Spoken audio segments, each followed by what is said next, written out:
ପୂର୍ବ ଭିଡ଼ିଓରେ ଆମେମାନେ ଦେଖିଥିଲେ ଯେ ଅସହଯୋଗ ଆନ୍ଦୋଳନ ସମ୍ପର୍କରେ। ବର୍ତ୍ତମାନ ଆମେମାନେ ଦେଖିବା ଆଇନ ଅମାନ୍ୟ ଆନ୍ଦୋଳନ, ଅର୍ଥାତ୍ ଇଂରେଜମାନଙ୍କ ଆଇନକୁ ଅମାନ୍ୟ କରିବାର ଯେଉଁ ଆନ୍ଦୋଳନ ହୋଇଥିଲା, ଆମେ ଏହାକୁ ଲବଣ ଆଇନକୁ ଅମାନ୍ୟ ମଧ୍ୟ କହିପାରିବା।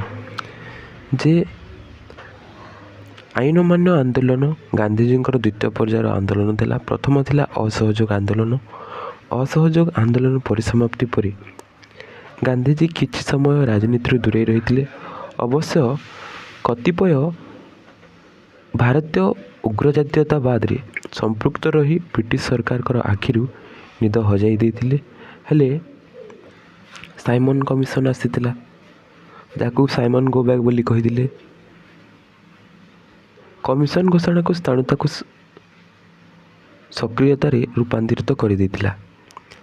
ତ ଆଇନ ଅମାନ୍ୟ ଆନ୍ଦୋଳନ କେଉଁଠାରେ ହେଇଥିଲା ନା ମିଟିଂଟା କଂଗ୍ରେସର କରିବା ପାଇଁ ନାଗପୁରଠାରେ ହେଇଥିଲା। ତମାନଙ୍କର ପ୍ରଶ୍ନ ଆସେ, କେଉଁ ଅଧିବେଶନରେ ଆଇନ ଅମାନ୍ୟ ଆନ୍ଦୋଳନ?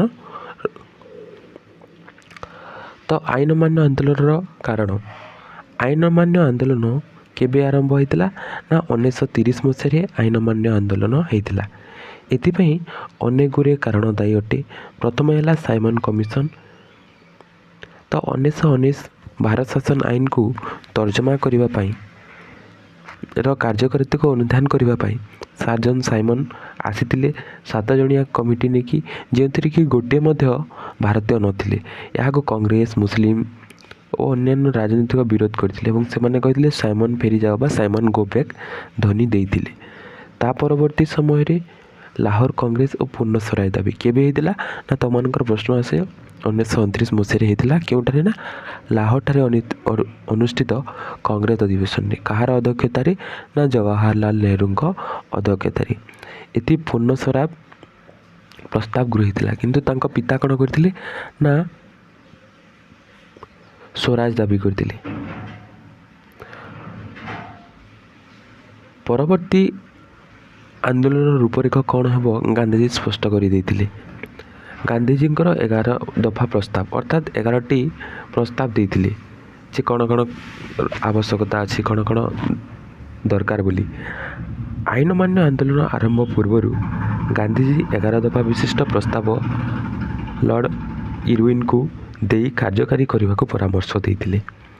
ଇରୱିନ୍ ତାହା ଅଗ୍ରାହ୍ୟ କରିଦେଇଥିଲେ ବା ଗ୍ରହଣ କରିନଥିଲେ। ଫଳସ୍ୱରୂପ ଗାନ୍ଧିଜୀ 1930 ମସିହାରେ ଆଇନ ଅମାନ୍ୟ ଆନ୍ଦୋଳନ ଡାକରା ଦେଇଥିଲେ।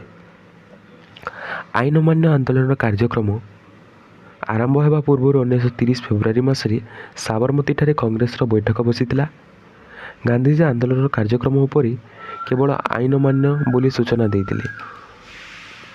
ଲବଣ ଆଇନ ଭଙ୍ଗର ପ୍ରଥମ କାର୍ଯ୍ୟ ବୋଲି ମଧ୍ୟ କହିଥିଲେ। ତଦନୁସାରେ ଆନ୍ଦୋଳନ ଆରମ୍ଭ ହେଲା। ତାପରେ ଦାଣ୍ଡିଯାତ୍ରା।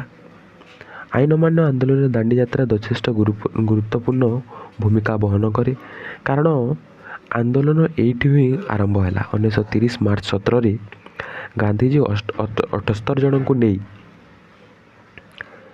ସାବରମତୀ ଆଶ୍ରମରୁ ପଦଯାତ୍ରା ଆରମ୍ଭ କରି ଦାଣ୍ଡି ଅଭିମୁଖେ ଯାଇଥିଲେ। କେଉଁଠାରୁ ଆରମ୍ଭ କରିଥିଲେ ନା ସାବରମତୀଠାରୁ ଆରମ୍ଭ କରିଥିଲେ। କେଉଁ ଅଭିମୁଖେ ନା ଦାଣ୍ଡି ଅଭିମୁଖେ। ଲକ୍ଷ୍ୟ ଥିଲା ଲବଣ ଆଇନକୁ ଭଙ୍ଗ କରିବା। ତାଙ୍କ ଯିବା ପଥରେ ହଜାର ହଜାର ନରନାରୀ, ଶୁଭେଚ୍ଛୁ, ଆନ୍ଦୋଳନକାରୀ ଦାଣ୍ଡିଯାତ୍ରାରେ ସାମିଲ ହୋଇଥିଲେ। ଦୀର୍ଘ 241 ମାଇଲ ବା 386 କିଲୋମିଟର ପଥ ଅତିକ୍ରମ କରି ଗାନ୍ଧିଜୀ ଏପ୍ରିଲ 5 ତାରିଖରେ ଦାଣ୍ଡିଠାରେ ପହଞ୍ଚି ସମୁଦ୍ରରୁ ଲବଣ ଆଇନକୁ ଭଙ୍ଗ କରିଥିଲେ। ଏଥିରେ ଲୁଣ ମାରିଥିଲେ। ଏହାର ପ୍ରତିଧ୍ୱନି ସାରା ଭାରତରେ ଶୁଣାଗଲା, ଯାହାର ଫଳସ୍ୱରୂପ ଆନ୍ଦୋଳନ ବହୁତ ମାତ୍ରାରେ ବିସ୍ତାର କଲା। ତାପରେ ଏହି ଆନ୍ଦୋଳନର ବିସ୍ତାର କେତେ ପର୍ଯ୍ୟନ୍ତ ହେଇଛି ତ 1930 ଏପ୍ରିଲ 6ରୁ 13 ପର୍ଯ୍ୟନ୍ତ ସପ୍ତାହ ଜାତୀୟ ସପ୍ତାହ ରୂପେ ପାଳନ କରିବା ପାଇଁ ଆହ୍ୱାନ ଦେଲେ। ସମୁଦ୍ରରୁ ଲୁଣ ମାରିବା, ବିଦେଶୀ ଦ୍ରବ୍ୟ ବର୍ଜନ କରିବା, ଅଗ୍ନି ସଂଯୋଗ, ସରକାରୀ ଶିକ୍ଷାନୁଷ୍ଠାନ ଓ ଚାକିରି ବର୍ଜନ କରିବା, ମଦ ହେଲା, ଅଫିମ ହେଲା, ଦୋକାନରେ ଶାନ୍ତିପୂର୍ଣ୍ଣ ବିକ୍ଷୋଭ ଇତ୍ୟାଦି କାର୍ଯ୍ୟକ୍ରମ ହାତକୁ ନିଆଗଲା। ସାରା ଦେଶରେ ବିନା ଦ୍ୱିଧାରେ ଗାନ୍ଧିଜୀଙ୍କ ଆଦେଶକୁ ପାଳନ କରାଗଲା। ତାହା କର୍ଣ୍ଣାଟକ ହେଲା, ବିହାର ହେଲା, ବଙ୍ଗ ହେଲା, ଗୁଜରାଟ ହେଲା, ଉତ୍ତରପ୍ରଦେଶ ହେଲା, ବମ୍ବେ, ମାଦ୍ରାସ ଓଡ଼ିଶାରେ ମଧ୍ୟ ଆନ୍ଦୋଳନ ବ୍ୟାପିଥିଲା। ଉତ୍ତର ପଶ୍ଚିମ ସୀମାନ୍ତ ପ୍ରଦେଶରେ ଖାଁ ଅବଦୁଲ ଗଫର ଖାଁ। ତମାନଙ୍କର ପ୍ରଶ୍ନ ଆସେ ଯେ ଉତ୍ତର ପଶ୍ଚିମ ସୀମାନ୍ତ ପ୍ରଦେଶରେ କିଏ ନେତୃତ୍ୱ ନେଇଥିଲେ ଆଇନ ଅମାନ୍ୟ ଆନ୍ଦୋଳନର? ଖାଁ ଅବଦୁଲ ଗଫର ଖାଁ, ଯାହାକୁ ଆମେ ସୀମାନ୍ତ ଗାନ୍ଧୀ ବୋଲି କହିଥାଉ। ଖୁଦାଇ ଖିଦମତଗାର ନାମକ ଗୋଟେ ଅନୁଷ୍ଠାନ ଗଠିତ ହୋଇଥିଲା।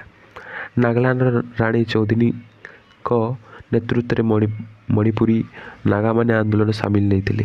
ଓଡ଼ିଶାର ଇଞ୍ଚୁଡ଼ି, ଯାହାକି ବାଲେଶ୍ୱରରେ, ତାପରେ ଅସ୍ତରଙ୍ଗ, କାକଟପୁର, ଗଞ୍ଜାମ ଇତ୍ୟାଦି ସ୍ଥାନରେ ଆଇନ ଅମାନ୍ୟ ଆନ୍ଦୋଳନ ବିଶେଷ ସଫଳ ହୋଇଥିଲା। ତା'ର ଫଳାଫଳ ତ ଆଇନ ଅମାନ୍ୟ ଆନ୍ଦୋଳନକାରୀଙ୍କୁ ଇଂରେଜ ସରକାର ଦମନ କରିବାର ପ୍ରୟାସ କଲେ ନାହିଁ, କାରଣ ଏହା ଏତେ ପ୍ରସାରିତ ହେଲା, ଏତେ ମାତ୍ରାରେ ସ୍ପ୍ରେଡ୍ କଲା। ସରକାର ଦମନମୂଳକ ନୀତି ପରିବର୍ତ୍ତେ ଆଲୋଚନା ଜରିଆରେ ଶାନ୍ତି ସ୍ଥାପନ ପାଇଁ ଚେଷ୍ଟା କଲେ। ତାହାକୁ ଦମନ ନ କରି ତାହା କିଭଳି ଭାବରେ ଶାନ୍ତିପୂର୍ଣ୍ଣ ଉପାୟରେ ତାହାକୁ ସମାଧାନ କରାଯିବ ତା'ର ପ୍ରଚେଷ୍ଟା କଲେ। ଏଣୁ ଗୋଲଟେବୁଲ ବୈଠକ ଆହୁତ ହେଲା। ତ ପ୍ରଥମ ଗୋଲଟେବୁଲ ବୈଠକ 1930ରେ ହେଇଥିଲା। ନଭେମ୍ବର 12 ତାରିଖରେ ଲଣ୍ଡନଠାରେ ପ୍ରଥମେ ଗୋଲଟେବୁଲ ବୈଠକ ହୋଇଥିଲା। ଯଦିଓ ଭାରତ ଓ ଇଂଲଣ୍ଡରୁ 69 ଜଣ ପ୍ରତିନିଧିକୁ ବଛାଯାଇଥିଲା, 69 ଜଣଙ୍କୁ ବଛାଯାଇଥିଲା, ଗାନ୍ଧୀଜୀଙ୍କୁ ବାଦ୍ ଦିଆଯାଇଥିଲା। ଗାନ୍ଧୀଜୀ ସେଥିରେ ନଥିଲେ। ତେଣୁ କଂଗ୍ରେସ ଏହାକୁ ବାସନ୍ଦ କଲା। ଯେହେତୁ ଗାନ୍ଧୀ ନଥିଲେ, ସୁତରାଂ ଏହି ବୈଠକ ବିଫଳ ହେଲା। ପ୍ରଥମ ଗୋଲଟେବୁଲ ବୈଠକର ବିଫଳ ପରେ ପୁଣି ଗୋଟିଏ ହେଲା ଗୋଲଟେବୁଲ ବୈଠକ। ତାପରେ 1931ରେ ଜାନୁଆରୀ 5 ତାରିଖ ଗାନ୍ଧୀଜୀଙ୍କୁ କାରାମୁକ୍ତ କରାଗଲା। ବଡ଼ଲାଟ ଲର୍ଡ଼ ଇରୱିନ ଗାନ୍ଧୀଙ୍କ ମଧ୍ୟରେ ଗୋଟେ ଦିନ ଆଲୋଚନା ପରେ ଗାନ୍ଧୀ ଇରୱିନ ଚୁକ୍ତି ସ୍ୱାକ୍ଷରିତ ହୋଇଛି। କେବେ ନା 1931ରେ। ଏହି ଚୁକ୍ତି ଅନୁସାରେ ରାଜନୈତିକ ବନ୍ଦୀମାନଙ୍କୁ ମୁକ୍ତ କରାଗଲା। ଦମନମୂଳକ ଅଧ୍ୟାଦେଶ ଉଠାଇ ଦିଆଗଲା।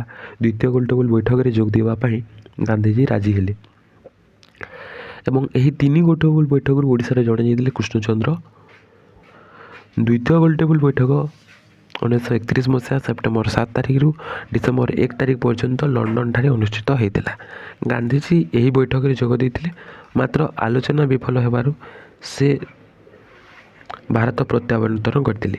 ସେ ପୁଣି ଆଇନ ଅମାନ୍ୟ ଆନ୍ଦୋଳନ ଆରମ୍ଭ କରିବାରୁ ଗାନ୍ଧୀଜୀ ଓ ଅନେକ ନେତାମାନଙ୍କୁ ବନ୍ଦୀ କରିଥିଲେ।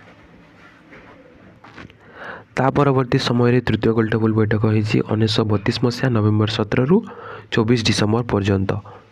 ଲଣ୍ଡନଠାରେ ଏହା ଅନୁଷ୍ଠିତ ହୋଇଥିଲା। ଭାରତକୁ ଏକ ନୂତନ ସମ୍ବିଧାନ ଦିଆଯିବା ପାଇଁ ଗୋଟେ ପ୍ରସ୍ତାବ ଦିଆଯାଇଥିଲା। ଶ୍ୱେତପତ୍ର ପ୍ରକାଶିତ ହୋଇଥିଲା। ଗାନ୍ଧୀଜୀ 1933 ଜୁନରେ ଗଣ ଆଇନ ଅମାନ୍ୟ ଆନ୍ଦୋଳନ ପରିବର୍ତ୍ତେ ବ୍ୟକ୍ତିଗତ ସତ୍ୟାଗ୍ରହ ପାଇଁ ନିର୍ଦ୍ଦେଶ ଦେଇଥିଲେ। କେବେ ନା 1933 ମସିହାରେ ଏବଂ 1934 ମସିହା ଏପ୍ରିଲ ମାସରେ ଆଇନ ଅମାନ୍ୟ ଆନ୍ଦୋଳନକୁ କଂଗ୍ରେସ ସ୍ଥଗିତ କରିଦେଇଛି। କେବେ ନା 1934 ମସିହା ଏପ୍ରିଲ ମାସରେ ଆଇନ ଅମାନ୍ୟ ଆନ୍ଦୋଳନକୁ କଂଗ୍ରେସ ସ୍ଥଗିତ କରିଦେଇଛି।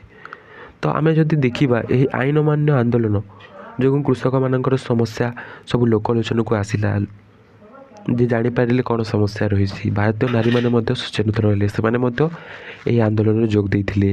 ଭାରତୀୟମାନଙ୍କ ମନରେ ଜାତୀୟତା ଭାବ ସୃଷ୍ଟି ହୋଇଛି। ସର୍ବୋପରି ଇଂରେଜ ସରକାରଙ୍କର ଉପଲବ୍ଧି ହେଲା ଯେ ସେମାନେ ଆଉ ଭାରତ ଶାସନ କରିପାରିବେ ନାହିଁ। ତେଣୁ କ'ଣ କଲେ ନା ଭାରତ ଶାସନ ଆଇନ 1935 ଭିତ୍ତିଭୂମିକୁ ପ୍ରସ୍ତୁତ କଲେ, ଯାହାର ଫଳସ୍ୱରୂପ ଆଇନ ଅମାନ୍ୟ ଆନ୍ଦୋଳନ ପୂର୍ଣ୍ଣସ୍ୱରା ହ୍ରାସ କରିପାରି ନଥିଲା, ଏ ଗତିରେ ଅନେକ ଅଗ୍ରଗତି କରିପାରିଥିଲା।